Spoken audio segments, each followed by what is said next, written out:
Hello friends, welcome to diploma with Sonu. आज हम लोग बात करने वाले हैं ट्रेनिंग एंड डेवलपमेंट के बारे में।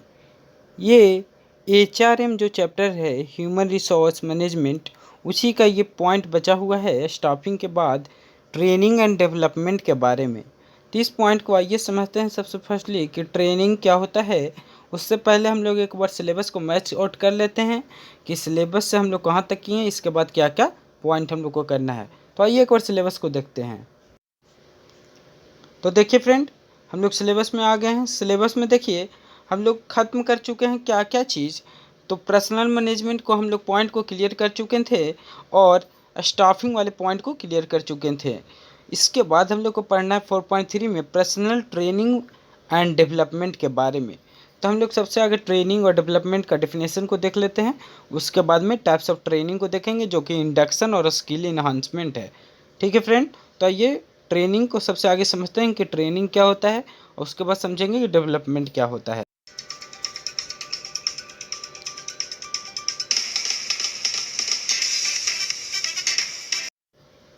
तो देखिए फ्रेंड, ट्रेनिंग क्या है।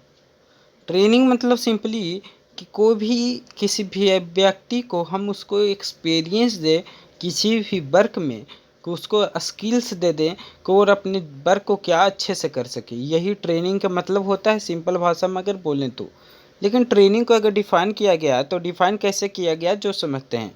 It is an art of increasing the knowledge and skills of an employee for doing a specific job.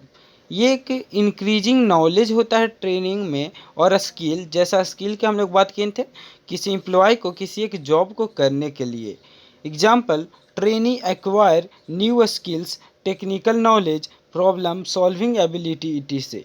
Trainee क्या एक्वायर करता है तो न्यू स्किल और क्या टेक्निकल नॉलेज के बारे में कि कैसे किसी भी वर्क को करे। तो देखिए, ट्रेनिंग मतलब सिंपली क्या, तो न्यू स्किल्स को और भी इंक्रीज करना, टेक्निकल नॉलेज को इंक्रीज करना और भी जो भी प्रॉब्लम सॉल्विंग एबिलिटी को इंक्रीज करना होता है। अगर ट्रेनिंग को बात किया जाए तो training improves the performance of employee in the training process becomes clear from the following lines. अगर ट्रेनिंग को और भी अच्छे से अगर हम बताएं तो देखिए कैसे बता सकते हैं। कोई एक स्टेटमेंट है, सिंपली उस स्टेटमेंट के द्वारा बताया जाएगा। तो देखिए, आई हियर आई फॉरगॉट।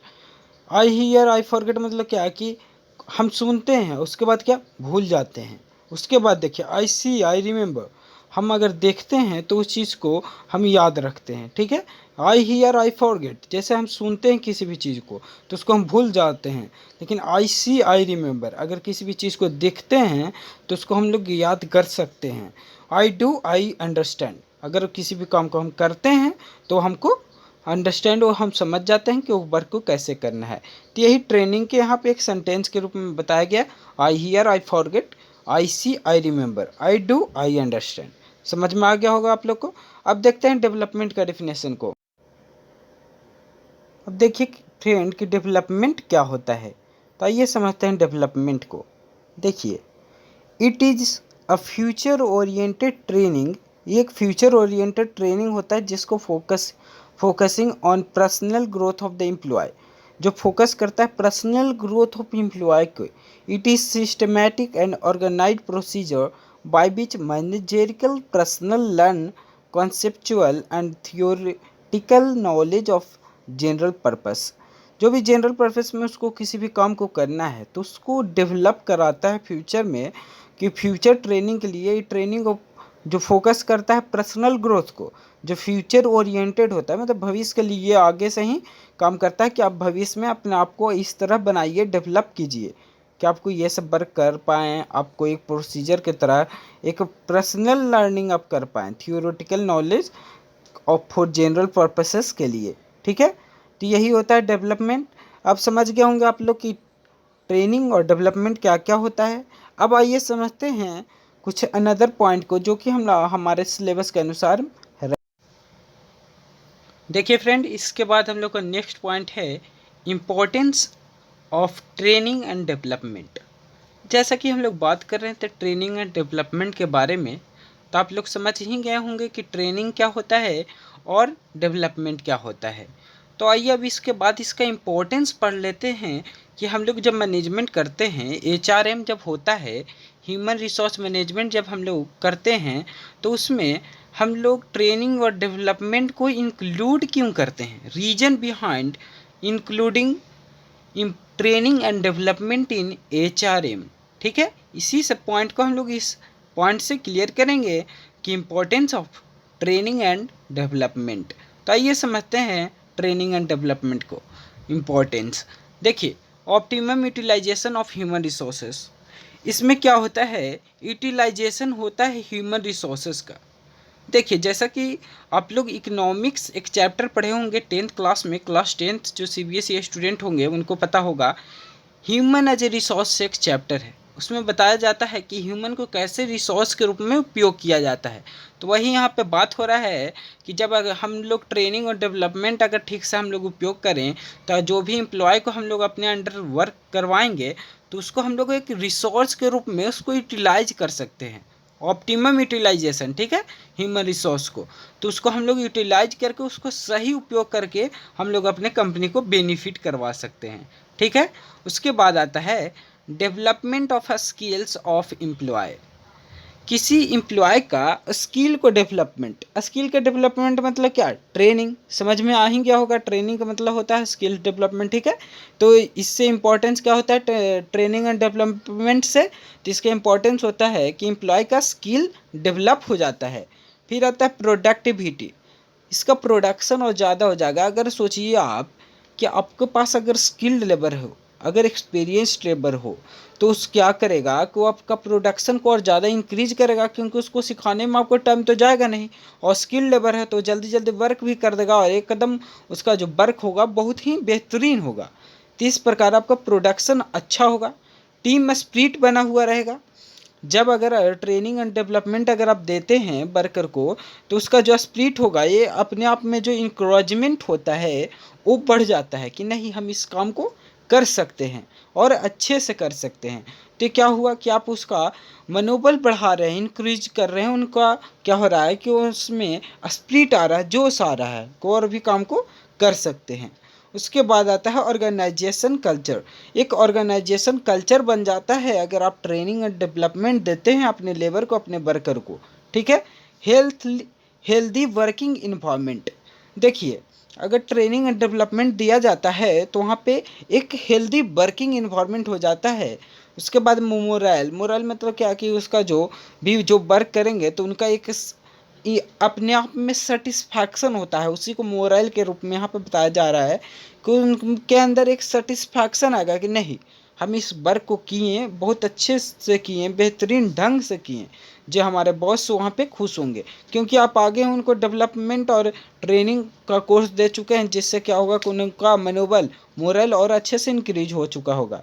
इमेज, देखिए, अगर ट्रेनिंग एंड डेवलपमेंट अगर देते हैं, कंपनी कोई इसी वर्कर को देता है, तो उस कंपनी का इमेज और बढ़ जाता है, क्योंकि उस कंपनी में ज़्यादातर लोग जाने की कोशिश करेंगे, क्योंकि वहाँ पे आपको ट्रेनिंग के साथ साथ डेवलपमेंट भी मिल रहा है, जिससे क्या होगा कि कोई भी वर्कर को परेशानी नहीं होगा अपने वर्क को पूरा करने में।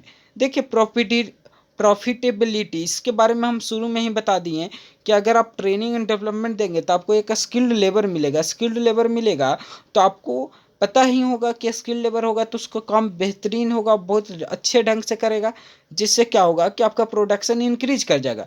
जैसे ही प्रोडक्टिविटी इंक्रीज किया, प्रोडक्शन जैसे ही इंक्रीज किया, आपका प्रॉफिट हमेशा इंक्रीज करेगा। ठीक है, तो प्रोडक्शन इंक्रीज करेगा, प्रॉफिटेबिलिटी आपको इंक्रीज कर जाएगा, क्योंकि आपका वर्कर क्या है, स्किल्ड वर्कर अब आ जा रहा है।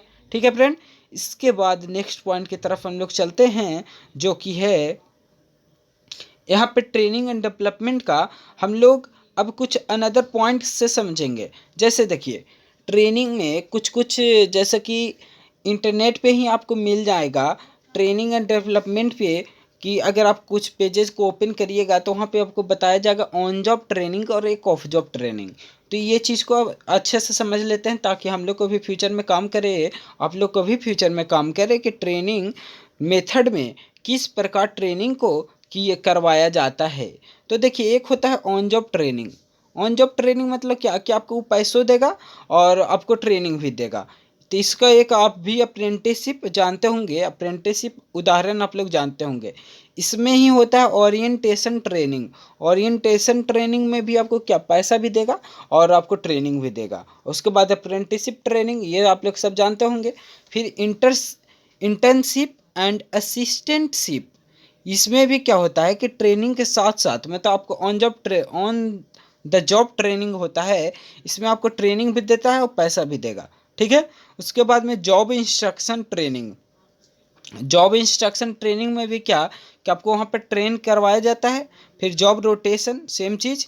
फिर कोचिंग, कोचिंग भी मतलब आपको वहाँ पे कोचिंग टाइप बताया जाएगा कि इस प्रकार में आपको वर्क करना है, साथ साथ कुछ कुछ पेमेंट भी मिलेगा। उतना जो आपका लेवल है उससे थोड़ा सा, जो वहाँ पे वर्कर हैं जो एक्चुअल में वर्क कर रहे हैं उनसे आपको कम पेमेंट मिलेगा, लेकिन पेमेंट के साथ आपको ट्रेनिंग भी मिलेगा, ठीक है। अब इसके बाद ऑफ द जॉब ट्रेनिंग आता है। ऑफ द जॉब मतलब सिंपली आपको सिर्फ ट्रेनिंग के लिए बताएगा, वहाँ पैसा वैसा नहीं देगा, आपको ही देना पड़ेगा अगर वो ट्रेन कर रहा है आपको तो, ठीक है। इसमें आता है ऑफ द जॉब में वेस्टिबुअल, फिर आता है lectures, special study, conferences and discussion. ये सब में क्या आपको सिर्फ बताया जाएगा, ट्रेन करवाया जाएगा, पैसा वैसा नहीं देगा, ठीक है। रोल प्ले, केस स्टडी, ये सब ट्रेनिंग के ही मेथड है जिसमें ऑफ द जॉब मेथड ये है। फिर आता है सिमुलेशन, फिर प्रोग्राम्ड इंस्ट्रक्शन और फिर लैबोरेटरी ट्रेनिंग एंड फिल्म्स। ये सब आपको है ऑफ द जॉब ट्रेनिंग। तो आप लोग को समझ में आ गया होगा कि ट्रेनिंग के किस किस स्टेप में मेथड होता है और ट्रेनिंग का जो मेथड होता है तो किस प्रकार वो करवाया जाता है ऑन द जॉब और ऑफ द जॉब। इसके बाद यहाँ तक हम लोग सिर्फ बात कर रहे थे पर्सनल ट्रेनिंग एंड डेवलपमेंट के बारे में। अब हम लोग मेन पॉइंट पे आते हैं जो कि है टाइप्स ऑफ ट्रेनिंग। तो आइए सबसे आगे टाइप्स ऑफ ट्रेनिंग के बारे में समझते हैं। देखिए फ्रेंड, इसके बाद नेक्स्ट पॉइंट है ट्रेनिंग प्रोसेस के बारे में। तो देखिए ट्रेनिंग प्रोसेस कैसे किया जाता है जो समझते हैं। तो देखिए सबसे फर्स्ट जो होता है ट्रेनिंग प्रोसेस में नीड्स ऑफ असेसमेंट। हम लोग को ट्रेनिंग का ज़रूरत क्यों पड़ता है, ये बात सबसे आगे आता है। सबसे आगे ट्रेनिंग का हम लोग को ज़रूरत क्यों है, नीड्स ऑफ असेसमेंट, यही होता है इसमें। इसमें क्या होता है कि ट्रेनिंग का ज़रूरत क्यों है, ट्रेनिंग का ज़रूरत इसलिए होता है क्योंकि वहाँ पे हम लोग वर्क को अपना प्रॉफिटेबली वहाँ पे बढ़ाना चाहते हैं, ठीक है। तो सबसे फर्स्ट पॉइंट होता है नीड्स ऑफ असेसमेंट। इसमें हम लोग तय करते हैं हम लोग को ट्रेनिंग किसके लिए देना चाहिए या किस पर्पस के लिए देना चाहिए। इसके बाद आता है second point defining training objective. इसके बाद बात आता है कि ट्रेनिंग का ऑब्जेक्टिव क्या है। अगर हम लोग ट्रेनिंग दे रहे हैं तो उसको पर्पस क्या है, रीजन क्या है, रीजन बिहाइंड ट्रेनिंग। सबसे आगे बात आया नीड्स ऑफ असेसमेंट, मतलब हम लोग को आगे ट्रेनिंग का ज़रूरत क्यों है, फिर उसका ऑब्जेक्टिव क्यों है, उसके बारे में हम लोग को सेकंड पर्पस में होता है, प्रोसेस में होता है। थर्ड आता है डिजाइनिंग ऑफ ट्रेनिंग प्रोग्राम। इसके बाद में हम लोग को डिजाइन करना पड़ता है, एक प्रोग्राम को बनाना पड़ता है कि किस तरीके से हम लोग ट्रेनिंग देंगे अपने जो भी एम्प्लॉय को। फोर्थ स्टेप आता है इम्प्लीमेंटेशन ऑफ ट्रेनिंग प्रोग्राम। अगर जब ट्रेनिंग प्रोग्राम जैसे बन चुका है कि इतना तारीख से आपको आना है, इतना से इतना बजे तक आपको ट्रेनिंग वहाँ पे दिया जाएगा, तो इसके बाद में इसके इम्प्लीमेंटेशन कराना, मतलब उस सबको वहाँ पे फॉलो कराना, रूल को फॉलो करवाना। फिफ्थ पॉइंट आता है इवैल्यूएशन एंड फॉलो अप। उसके बाद में उसको जब फॉलो हो गया, इम्प्लीमेंटेशन हो गया, तो उसके बाद उसको फॉलो करवाना और उसके बाद में इसको इवैल्यूएशन लाना कि उससे क्या वहाँ पे बढ़ रहा है, क्या स्किल आ रही है, सब चेक करते रहना। यही सब पॉइंट होता है ट्रेनिंग प्रोसेस का, ठीक है फ्रेंड। तो आप लोग जैसा कि समझ गए होंगे, नोट कर लीजिएगा वीडियो को पॉज करके। और इसके बाद हम लोग नेक्स्ट पॉइंट की तरफ चलते हैं, ट्रेनिंग टाइप की तरफ।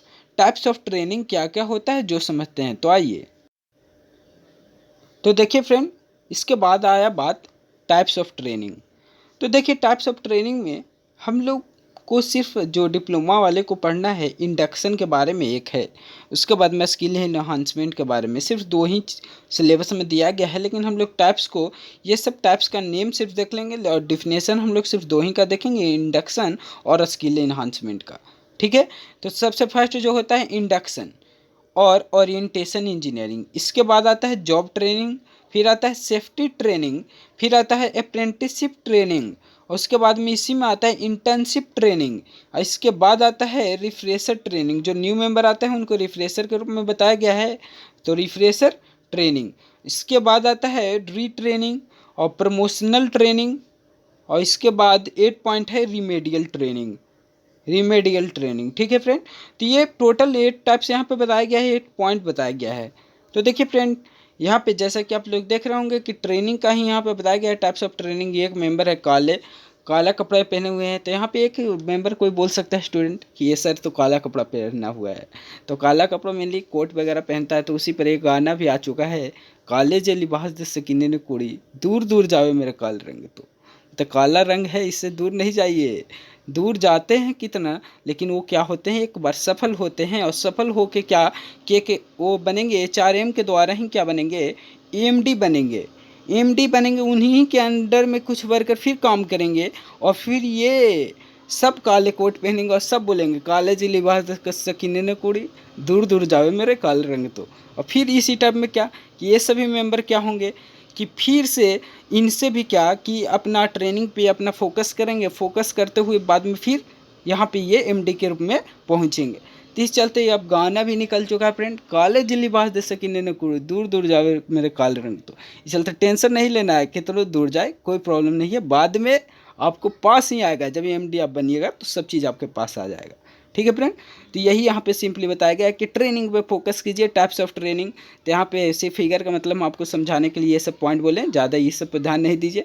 तो इंडक्शन यहाँ पे आप लोग समझ गए होंगे कि हम लोग को 2 टाइप सिर्फ समझना है, एक है इंडक्शन, एक है स्किल एनहांसमेंट, ठीक है फ्रेंड।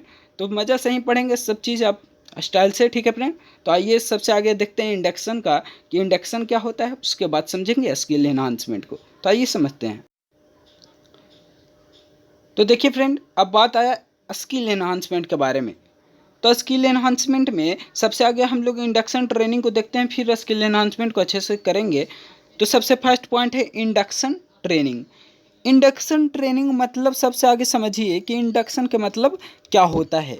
तो इंडक्शन अगर सिंपली हम बोलें तो इंडक्शन मतलब होता है कि एक इम्पॉर्टेंट रोल की तरह एम्प्लॉय की हेल्प करता है को अपने वर्क को कैसे प्रोडक्शन में इंक्रीज करें और अपने जॉब को कैसे और भी वैल्यूएबल बनाएं, ठीक है। तो यही सब बात आता है इंडक्शन के रूप में। इंडक्शन में अगर सिंपली बोलें कि इसका जो ड्यूरेशन ऑफ इंडक्शन होता है ट्रेनिंग का, वो बहुत डिफरेंट जॉब के लिए डिफरेंट होता है, ठीक है। तो इसमें कंटेंट की अगर बात बोलें तो कॉम्प्लेक्सिटी होता है जॉब में, साइज ऑफ बिजनेस के रूप में ये तय होता है, फिर लेवल और पोजीशन के रूप में तय होता है। तो आइए सबसे आगे डिफिनेशन को समझते हैं। The induction training is also called as an orientation programme where in the new employee are introduced to the rules and regulation of an organization with the objective of making them accustomed to the working environment। देखिए induction training क्या होता है। Induction training को हम लोग another नाम से भी जानते हैं, जिसको ओरिएंटेशन ट्रेनिंग के नाम से जानते हैं या ओरिएंटेशन प्रोग्राम के नाम से जानते हैं। इसमें क्या होता है, एम्प्लॉय को इंट्रोड्यूस करवाया जाता है रूल्स और रेगुलेशन से, ठीक है। RNR से वहाँ पे इंट्रोड्यूस करवाया जाता है रूल्स एंड रेगुलेशन से ऑर्गेनाइजेशन का, या ऑब्जेक्टिव ऑफ मेकिंग ऑर्गेनाइजेशन, जो भी ऑब्जेक्टिव वहाँ पे बनाया गया है ट्रेनिंग के पीछे रीजन क्या है, रीजन बिहाइंड इट या पर्पसेस के बारे में उसको बताया जाएगा इंडक्शन ट्रेनिंग में, जिसके लिए वो वर्क कर रहे हैं, ठीक है। अगर इंडक्शन ट्रेनिंग के अगर हम लोग इतना चीज़ तो बात किए, तो इंडक्शन यहाँ पे एरिया के रूप में बताया गया। उसका इंडक्शन एरिया एक होता है जिसमें अगर हम लोग बोलें तो न्यू कॉलीग्स से मीट करवाना, कॉलीग से उसका इंट्रोडक्शन करवाना, या बोल सकते हैं कि जो भी प्रोडक्शन ऑफ कंपनी है उसके बारे में बताना कि किस किस टाइप में उसका कंपनी का प्रोडक्शन किया जा रहा है, या ड्यूटी जो जॉब के बारे में जानना। तो ये सब बात आता है इंडक्शन ट्रेनिंग में ही, ठीक है। अगर इंडक्शन ट्रेनिंग की अगर हम लोग बात करें तो इसका यहाँ तक तो हम लोग पढ़ें कि इंडक्शन ट्रेनिंग करते हैं क्यों है। अब अगर आप वो कोई पूछ दे कि इंडक्शन ट्रेनिंग का ये डिसएडवांटेज को बताइए, किसी भी चीज़ का एडवांटेज होगा फ्रेंड तो उसका डिसएडवांटेज ज़रूर होगा, ठीक है। अगर हम लोग बोलें कि अगर हम अच्छा हैं तो हमें कुछ खराबी भी वो ज़रूर होगी, किसी को हम लोग को अच्छाई दिखेगी, किसी को हम लोग को बुराई दिखेगी। तो यही बात है यहाँ पे ट्रेनिंग, अगर इंडक्शन ट्रेनिंग दिया जा रहा है तो इसका कुछ अच्छाई होगा, कुछ बुराई होगा।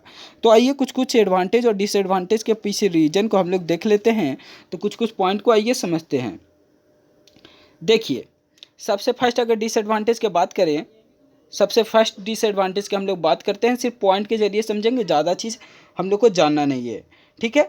तो देखिए जब न्यू एम्प्लॉय वहाँ पे आते हैं वर्कर में, न्यू एम्प्लॉय, जैसे न्यू वर्कर आया, ठीक है, न्यू एम्प्लॉय सिर्फ हम लोग लिखते हैं, न्यू एम्प्लॉय जब आया कोई भी कंपनी में, तो क्या हो जाता है, कंफ्यूज हो जाता है कि उसका फर्स्ट ही डे पे अगर उसका इंडक्शन प्रोग्राम किया जाता है, अगर लॉन्ग इंडक्शन प्रोग्राम किया जाता है तो कंफ्यूज हो जाता है कि अरे ये कंपनी में इतना सारा वर्क है, इतना सारा इसका प्रोडक्शन है, तो हम इसका झेल पाएंगे कि नहीं झेल पाएंगे, इतना वर्क को हम कर पाएंगे कि नहीं। यही सबसे फर्स्ट डिसएडवांटेज हो गया। और उसके बाद में अगर प्रॉपर इंडक्शन नहीं दिया गया जॉब प्रोफाइल पे, तो क्या होगा कि जो भी न्यू पर्सन जो आएंगे उसका अंडरस्टैंडिंग में प्रॉब्लम होगा, कि उसका अंडरस्टैंडिंग प्रॉब्लम होगा, अंडरस्टैंड सिर्फ लिख देते हैं, आप लोग समझ जाइएगा, अंडरस्टैंडिंग प्रॉब्लम होगा, को कंपनी को ठीक से समझ नहीं पाएगा, जान नहीं पाएगा, उसमें प्रॉब्लम उसको आ सकती है।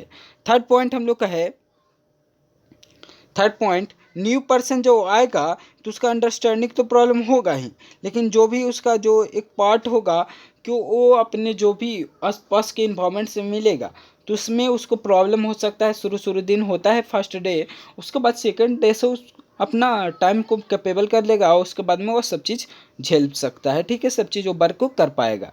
तो यही तो बात था इंडक्शन ट्रेनिंग में। अब बात आता है स्किल एनहांसमेंट। स्किल एनहांसमेंट मतलब सिंपली समझिए कि किसी भी मेंबर में कोई एक फिक्स्ड जो भी जॉब है, जैसे अगर आप सिविल इंजीनियर हैं तो आपका स्किल एनहांसमेंट क्या होगा कि आपका जो भी ट्रेनिंग किया जाएगा तो उसमें आपको एक स्किल को आपको बढ़ोतरी दिया जाएगा, कि जैसे आपका क्या स्किल है। जैसे आप अगर बोला जाए कि आप मैनेजिंग करने में बहुत अच्छा हैं, तो आपको मैनेजिंग का स्किल का एनहांसमेंट करवाना, उसी को यहाँ पर बताया गया स्किल एनहांसमेंट। तो आइए समझते हैं स्किल। तो देखिए फ्रेंड, अब इसके बाद हम लोग को बात आया स्किल एनहांसमेंट का। देखिए शुरू में अगर कोई मेंबर होता है तो उसको सब वर्क नहीं आता है, उसको धीरे धीरे वर्क आएगा, धीरे धीरे जब वो वर्क करने लगेगा तो उसका स्किल अपने ही आप में इन्हांस करेगा, डेवलप करेगा, तो वो वर्क अच्छे से एक टाइम आएगा कि वो बहुत ही अपने काम में सफल हो जाएगा। तो वही स्किल एनहांसमेंट जो ये ड्यूरेशन है, इसी को यहाँ पर बोला गया स्किल एनहांसमेंट के रूप में। देखिए स्किल एनहांसमेंट में अगर सिंपली बोला जाए तो सबसे फर्स्टली होता है कि यूज योर रिसोर्स का इस्तेमाल करना, जो भी रिसोर्स है तो उसका इस्तेमाल करना, रिसोर्स, ठीक है, रिसोर्सेस का यूज करना। और उसके बाद में आता है इफ़ेक्टिवली यूज करना। सेकंड पॉइंट, इफ़ेक्टिवली रिसोर्स का जो इस्तेमाल करेंगे तो उसको बहुत ही अच्छे से अगर इस्तेमाल करेंगे तो हम लोग स्किल का इन्हांस कर सकते हैं। फिर आता है इफ़िशियंटली, इफ़ेक्टिवली एक हो गया, फिर इफ़िशियंटली उसी काम को अगर हम लोग बहुत नहीं अच्छे तरीक़ा से करें इफ़िशियंट रूप से, तो उसको हम लोग स्किल का बढ़ा सकते हैं।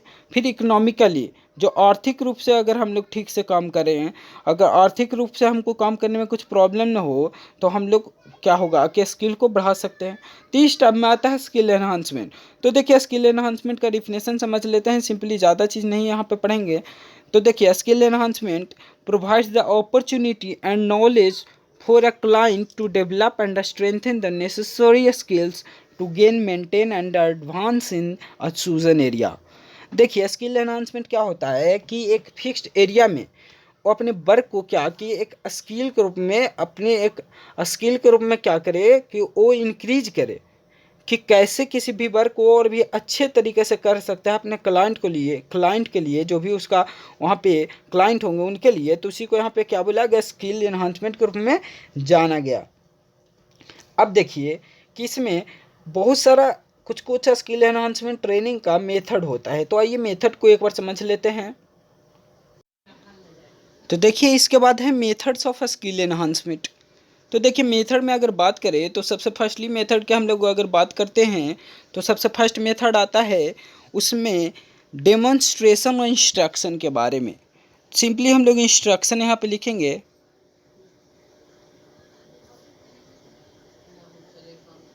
इंस्ट्रक्शन। देखिए इंस्ट्रक्शन मतलब कोई भी अगर जॉब कर रहा है तो उसको हम लोग समझाएं कि किस टाइप में आपको वर्क को करना है, या डिमॉन्स्ट्रेशन। डिमॉन्स्ट्रेशन मतलब उसको बताएं कि हम लोग किस टाइप को उस वर्क को करना होता है, किस प्रोसेस के ज़रिए उस वर्क को पूरा करना होता है। सेकंड होता है कोचिंग। कोचिंग मतलब क्या, उस वर्क को करने के लिए उसको बताना, थियोरिटिकल उसको बताना कि किस स्टेप में उस वर्क को किया जाता है और किस प्रकार उस वर्क को पूरा करना है। थर्ड पॉइंट आता है जॉब रोटेशन। जॉब रोटेशन मतलब क्या कि डिफरेंट डिफरेंट जॉब पे उसको रखना, ठीक है। जॉब रोटेशन, जॉब रोटेशन, ये सभी पॉइंट को आप लोग लिख सकते हैं। जॉब रोटेशन, ये थर्ड पॉइंट आता है। मेथड्स इन स्किल एनहांसमेंट में सबसे फर्स्ट पॉइंट इंस्ट्रक्शन, सेकंड आता है कोचिंग, थर्ड आता है जॉब रोटेशन। बहुत सारे दो से तीन या चार जॉब पे उसको रख रख के पता करना कि उसमें क्या क्या स्किल वहाँ पे आया है या किस टाइप में उसको वर्क परफॉर्मेंस को चेक करना और उसको फिर से स्किल्स फिर से री करेंगे। री स्किल एनहांसमेंट होता है, फिर से री ट्रेनिंग दिया जाएगा अगर उसको वर्क को ठीक से कर नहीं पा रहा है तब, ठीक है। इसके बाद फोर्थ पॉइंट है जो कि है प्रोजेक्ट। प्रोजेक्ट मतलब क्या, जो भी न्यू एम्प्लॉय आते हैं तो उनको न्यू न्यू प्रोजेक्ट पे रखा जाए और उनको वर्क को कैपेबिलिटी को चेक किया जाए, ठीक है। प्रोजेक्ट पे रखा जाए, उसका प्रोसेस से उसको चेक किया जाए कि वो पर्सन को वहाँ पे कितना बिजनेस के पता है या कितना उसको वहाँ पे इंस्ट्रक्शन या स्किल है या उसमें कितना ट्रेनिंग पहले से अगर लिया है तो ट्रेनिंग को चेक किया जाना चाहिए, ठीक है। तो यही से पॉइंट थे कि स्किल एनहांसमेंट में मेथड्स के बारे में। तो आइए इसके बाद नेक्स्ट पॉइंट की तरफ चलते हैं जो कि है मास्लो थ्योरी ऑफ मोटिवेशन के बारे में। देखिए फ्रेंड, इसके बाद हम लोग को बहुत ही इम्पोर्टेंट पॉइंट यहाँ से शुरू हो रहा है। जो भी अगर नींद में होंगे तो जग जाइएगा, जो सो रहे होंगे वो भी जग जाइएगा, क्योंकि यहाँ से जो पॉइंट है ये एग्ज़ाम में आने ही वाला है, इसलिए आप लोग अच्छे से इसको समझिए। देखिए, मास्लो थ्योरी ऑफ मोटिवेशन क्या था। मास्लो थ्योरी ऑफ मोटिवेशन को जानने से पहले इनके बारे में थोड़ा बहुत हम लोग जानेंगे। देखिए, मास्लो क्या थे, एक वहाँ पे साइंटिस्ट थे, इनका नाम अब्राहम मास्लो के नाम से जाना जाता है। तो इसके बारे में इनके बारे में थोड़ा बहुत आगे जान लेते हैं, उसके बाद में इनका थ्योरी ऑफ मोटिवेशन को जानेंगे। तो आइए थोड़ा बहुत हम लोग जानते हैं a brief overview of Abraham Harold Maslow. यही वो आदमी थे, अब्राहम हैरोल्ड मास्लो, ठीक है। तो इनके बारे में ही हम लोग को जानना है। Maslow 1908 to 1970 was an American psychologist and psychology professor working with Brandeis University, Brooklyn College, New School for social research and Colombia university. देखिए, मास्लो जो थे कि एक अमेरिकन साइकोलॉजिस्ट के भी नाम से जाने जाते हैं, जो कि साइकोलॉजी प्रोफेसर थे, जो वर्क कर रहे थे ब्रांडिस यूनिवर्सिटी और ब्रोकलिन कॉलेज और न्यू स्कूल्स में, जो कि कोलंबिया यूनिवर्सिटी में होता ही है। और कोलंबिया यूनिवर्सिटी में भी ये जॉब कर चुके थे, जहाँ पे ये साइकोलॉजी का प्रोफेसर थे। अभी इनके बाद और भी थोड़ा पॉइंट है कि he proposed his hierarchy of needs in his 1943 paper a theory of human motivation while he was at Columbia University. जब ये कोलंबिया यूनिवर्सिटी में थे तब ये वहाँ से एक थ्योरी ऑफ मोटिवेशन निकाले, ह्यूमन मोटिवेशन, जो कि 1943 में ये बनाए थे, ठीक है, 1943 में। अब इनका ब्रीफ और भी कुछ थोड़ा बहुत देख लेते हैं। He preferred to study exemplary people such as Albert Einstein rather than the mentally ill or neurotic. देखिए, ये प्रीफर करते थे स्टडी करने के लिए अल्बर्ट आइंस्टाइन टाइप पीपल को, ना कि जो इल और न्यूरेटिक पीपल हैं उनके लिए। He also prefer to stress the importance of focusing of man's positive qualities when doing research. ये अगर कोई आदमी रिसर्च कर रहा है तो उसका पॉजिटिव क्वालिटीज़ के बारे में इनको जानने के लिए, या वो प्रीफर करते थे उसका स्ट्रेस और इम्पोर्टेंस को जानने के लिए। जो अगर कोई एक अपना वहाँ पे ये रिसर्च कर रहा है तो उसका पॉजिटिव थिंकिंग के बारे में उनको जानने की बहुत ही इच्छा रहती थी हमेशा। According to this theory, human behaviour is related to his or her needs and is adjusted as per the nature of needs to be satisfied. देखिए, इनके अनुसार क्या था कि मोटिवेशन जो है, थ्योरी ऑफ मोटिवेशन, कि जैसे हीज और हर का नीड, जो भी जिसका नीड है तो उसके अनुसार एडजस्ट हो जाता है नेचर भी उसके साथ में। जैसे देखिए, यहाँ पे एक एग्जांपल भी दे दिया गया है कि यहाँ पे एक लड़की है, ये लड़की क्या को खाने के लिए अपना एकदम प्रेरित है, तो इसको क्या नेचर भी इसको क्या बना रहा है कि इसको खाने के लिए प्रेरित कर रहा है कि आप इतना सारा चीज़ खाइए, ठीक है, इस प्रकार में कि वो अपने हर और हिस के नीड के अनुसार नेचर भी चेंज कर लेता है। इसी के बारे में यहाँ पे मोटिवेशन, थ्योरी ऑफ मोटिवेशन निकालने थे और भी रीजन था जिसको हम लोग समझते हैं। Maslow theory of motivation identified 5 sets of human needs arranged in hierarchy based on their importance and priority. देखिए ये 5 सेट बनाए थे जिसमें उनका बेस्ड था इम्पोर्टेंस और प्रायोरिटी के हिसाब से वो डिवाइड किए थे। When a set of needs have been met, they cease to be a motivating factor, causing the next set to take its place. देखिए मास्लो थ्योरी ऑफ मोटिवेशन में मास्लो हायरार्की क्या था जो समझते हैं आगे। मास्लो हायरार्की समझिए, सबसे फर्स्ट पॉइंट देखिए इसमें इस प्रकार आप समझिए कि सबसे आगे सेल्फ एक्चुलेशन 5 टाइप में डिवाइड किए थे ना, बोले थे 5 टाइप, तो वही 5 टाइप के बारे में यहाँ पे बताया जा रहा है मास्लो थ्योरी में। देखिए 5 टाइप यही है। इसमें सबसे आगे है सेल्फ एक्चुलेशन, फिर आता है इस्टीम, फिर लव बिलोंगिंग जो अफेक्शन के नाम से जानेंगे, लव बिलोंगिंग समझेंगे होंगे, अफेक्शन, सेफ्टी, साइकोलॉजिकल। इस सभी को चीज़ों को फिगर से भी हम लोग समझने की कोशिश करेंगे, पिक्टोरियल फिगर, लेकिन उससे आगे हम लोग कुछ कुछ चीज़ों को समझ लेते हैं और भी अच्छे से हम लोग को आगे वाला पॉइंट समझ में आएगा अगर ये सब पॉइंट को हम क्लियर करते हैं अच्छे से तब। देखिए सबसे फर्स्ट पॉइंट जो कि है मोरलिटी और क्रिएटिविटी, ऐसे करके हम आपको जूमिंग करके जितना ज़्यादा से ज़्यादा अच्छे से दिखाने की कोशिश कर रहे हैं। देखिए सबसे आगे मोरलिटी जिसमें creativity, spontaneity, problem solving, lack of prejudice और एक्सेप्टेंस ऑफ फैक्ट, ये सभी पॉइंट आ जाता है सबसे फर्स्ट पॉइंट में जो कि है सेल्फ एक्चुलेशन। सेकेंड पॉइंट है ई स्टेम। ये स्टेम मतलब सेल्फ स्टेम, कॉन्फिडेंस, आपका सेल्फ कॉन्फिडेंस कितना है, आप अपने अंदर कॉन्फिडेंस आपका कितना है कि किसी भी काम को आप कर सकते हैं। Achievement, respect of other, respects of other, यही सब पॉइंट, ठीक है।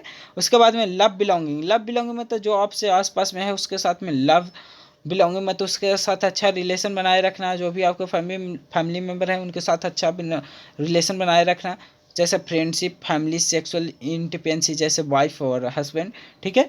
सेफ्टी, सेफ्टी में क्या, security of body, employment, resource, morality, the family, health, property, ये सभी चीज़ों का सेफ्टी करना, ठीक है।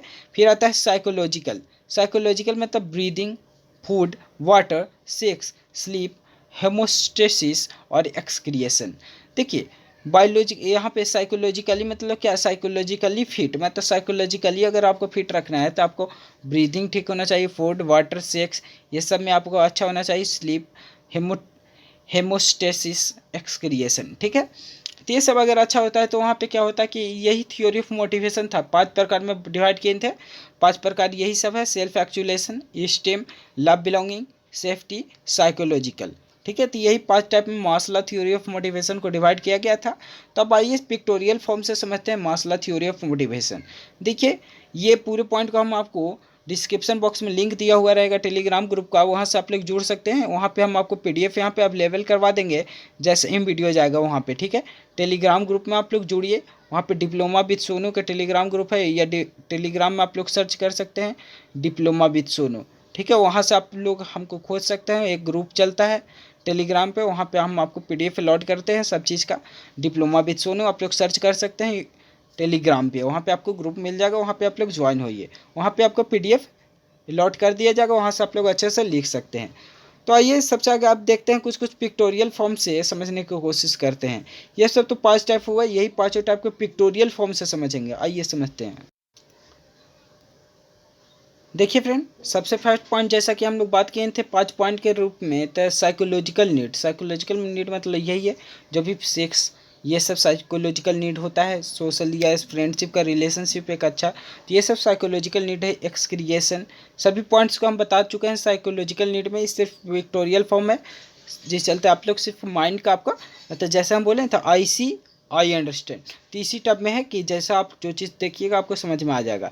तो देखिए यहाँ पे जैसे साइकोलॉजिकल नीड के लिए पूरा करना, ठीक है। उसके बाद में नेक्स्ट पॉइंट एयर, जो एयर मतलब जो भी साइकोलॉजिकल, ये भी नीड ही हम लोग का एक टाइप है, ठीक है। एयर का नीड, सब चीज़ का यहाँ पे नीड बताया गया, वाटर का नीड, फूड का नीड, जैसे एक लड़के को वहाँ पे पिक्टोरियल फॉर्म में दिखाया गया था तो वहाँ पे सोशल जैसे वो फूड का नीड, तो उसका फूड का नीड क्या है, अगर वो पूरा होगा तब ना वो साइकोलॉजिकली फिट रहेगी। रेस्ट, फिर आएगा एक्सरसाइज, एक्सरसाइज भी करना जरूरी होता है। फिजिकल नीड में देखिए air, water, food, rest, exercise, ये सब पॉइंट क्या फिजिकल नीड में आता है। इसके बाद हम लोग नेक्स्ट पॉइंट देखते हैं जो कि है safety and security of needs, जिसमें लेवल हम लोग सेफ्टी और सिक्योरिटी के बारे में जाने। फिर आता है बात, तो देखिए ये सेफ्टी एंड सिक्योरिटी था लेवल 2, जिसमें आता है बहुत सारे सेफ्टी के बारे में है, जैसे सेफ्टी ये कि ये हो गया। फिर सिक्योरिटी, सिक्योरिटी मतलब सब चीज़ को आपका सिक्योर होना। उसके बाद नेक्स्ट पॉइंट जो कि है प्रोटेक्शन, सब जो भी आपका फैमिली मेम्बर है उनका प्रोटेक्शन। फिर उनका फ्रीडम, वो जो भी लाइफ अपना जीना चाहते हैं उनका फ्रीडम, ठीक है। फिर सेफ्टी नीड जो लेवल 2 है, जिसमें सेफ्टी, सिक्योरिटी, प्रोटेक्शन और फ्रीडम फ्रॉम फियर, कोई भी डर से छुटकारा पाना। थर्ड पॉइंट है सोशल नीड। सोशल नीड मतलब क्या, कि जो भी सोशियली ज़रूरत पड़ता है, इसमें जैसे लव, अफेक्शन, जिसको हम लोग नाम से जानते हैं। फिर आता है बिलोंगिंगनेस, जो भी आपका फ्रेंडशिप है, ये सब के पास में आपका बर्ताव, रिलेशनशिप। फिर अफेक्शन, जैसे मदर और एक चाइल्ड के बीच में अफेक्शन होता है, ये अफेक्शन, ठीक है। फिर आता है कॉम्युनल नीड्स, जो कि लेवल 3 है, जिसमें लव, बिलोंगिंग, अफेक्शन हो गया। इसके बाद में एस्टीम नीड, जो कि लेवल 4 है। एस्टीम नीड में देखिए स्ट्रेंथ, स्ट्रेंथ होना चाहिए कि आप वर्क को करने में आपका कितना स्ट्रेंथ है। फिर आता है स्टेटस, आपका स्टेटस क्या है, कार, बंगला, ये एक बार फिल्म आया था तुम्हारे पास क्या है, तो तुम्हारा मेरे पास कार है, तो एक बोलता है मेरे पास माँ है। तो यहाँ पे देखिए जब अगर आपको सबकी ज़रूरत पड़ेगा तो स्टेटस में माँ की भी ज़रूरत पड़ेगा, स्टेटस की भी ज़रूरत पड़ेगा, दोनों की ज़रूरत पड़ता है अगर आप एक HRM में जाने वाले ह्यूमन रिसोर्स मैनेजमेंट में। अब देखिए अफेक्शन एक बात आया था, तो अफेक्शन में बोला गया ही था, देखिए मदर और सन, तो मदर और सन दोनों को जरूरत यहाँ पे पड़ रहा है। तो इस टाइप में हम लोग समझिए कि यहाँ पे दोनों को जरूरत पड़ता है। एक बार आया था अमिताभ बच्चन उसमें फिल्म में थे, उसमें बोला गया था कि तुम्हारे पास क्या है, तो मेरे पास माँ है, वो बोले थे। तो मेरे पास माँ है, एक बोला था कि मेरे पास गाड़ी है, दौलत है, तुम्हारे पास क्या है, तो इस टाइप में। तो लेकिन अगर आप HRM में अगर पढ़ रहे हैं तो HRM में क्या दोनों चीज़ की जरूरत पड़ेगा, ह्यूमन रिसोर्स मैनेजमेंट में, ठीक है। ह्यूमन रिसोर्स मैनेजमेंट में दोनों चीज़ का जरूरत पड़ता है, मदर फादर जो भी है, एक रिलेशनशिप, उसके बाद में स्टेटस। फिर आता है जो भी आपका रिस्पेक्ट, जैसे रिस्पेक्ट यहाँ पे कौ को यहाँ पे दिया जा रहा है, जैसे कौ भी तो हिंदू समाज में हम लोग को भगवान के रूप में मानते हैं हम लोग, तो ये यहाँ पे एक रिस्पेक्ट के रूप में। उसके बाद में स्टीम जो यहाँ पे थे, स्ट्रेंथ है, स्टेटस और रिस्पेक्ट, ठीक है। रिस्पेक्ट जैसे कि हम आपको दिखा दिए, कोई भी धर्म का रिस्पेक्ट करना। फिर सेल्फ एक्चुलेशन, 5 पॉइंट सेल्फ एक्चुलेशन, जिसमें आता है सेल्फ कॉन्फिडेंस, आपको अंदर कॉन्फिडेंस क्या है, पर्सनल ग्रोथ एंड डेवलपमेंट। फिर आता है फुलफिलमेंट। और उसके बाद लेवल्स ऑफ पिरामिड, जैसे लेवल्स ऑफ पिरामिड के अनुसार ही यहाँ पे बताया गया 5 पॉइंट को हम लोग पिरामिड ही पॉइंट से समझे थे वहाँ। Self actualisation, esteem need, communal need, safety need और फिजिकल नीड, ठीक है फ्रेंड। तो यही सब पॉइंट था मास्लो थ्योरी ऑफ मोटिवेशन का। तो आइए समझते हैं अब हम लोग का सिलेबस के अनुसार क्या क्या पॉइंट बचा हुआ है। इस वीडियो में हम लोग यहाँ तक ही एंड करेंगे, एक बार हम लोग अपना सिलेबस को देख लेते हैं। तो देखिए friend, human resource management HRM हम लोग चैप्टर यूनिट नंबर 4 स्टार्ट किए थे। यूनिट नंबर 4 में हम लोग को फर्स्ट लेक्चर में पढ़ चुके हैं। यूनिट नंबर 4 का जो लेक्चर था उसमें पर्सनल मैनेजमेंट, फिर स्टाफिंग। अब इस लेक्चर में हम लोग पढ़ें पर्सनल ट्रेनिंग एंड डेवलपमेंट में टाइप्स ऑफ ट्रेनिंग के बारे में जाने, इंडक्शन के बारे में जाने, स्किल इन्हांसमेंट के बारे में जाने। फिर लीडरशिप एंड मोटिवेशन में मास्लो थ्योरी ऑफ मोटिवेशन के बारे में अभी ही पढ़ें हम लोग। इसके बाद जो भी नेक्स्ट लेक्चर आएगा, नेक्स्ट लेक्चर में हम लोग पढ़ेंगे सेफ्टी मैनेजमेंट के बारे में और कॉजेज़ ऑफ एक्सीडेंट्स के बारे में और सेफ्टी प्रिकॉशन और जो भी एक्ट है जैसे factory act, ESI act, workman compensation act, industrial dispute act, तो ये सभी चीज़ों के बारे में नेक्स्ट लेक्चर में स्टार्ट करेंगे। So thank you all friend and please do like share and subscribe diploma with Sonu. जो जितना से ज़्यादा मेंबर के पास में शेयर करिए वीडियो, ताकि यहाँ पे हम आपको इन्वायरमेंटल कंप्लीट करा चुके हैं और जो भी अनदर सब्जेक्ट है उस सब को भी यहाँ पे कंप्लीट कराने की कोशिश कर रहे हैं। सो फ्रेंड ज़्यादा से ज़्यादा वीडियो को शेयर किया कीजिए and thank you once again.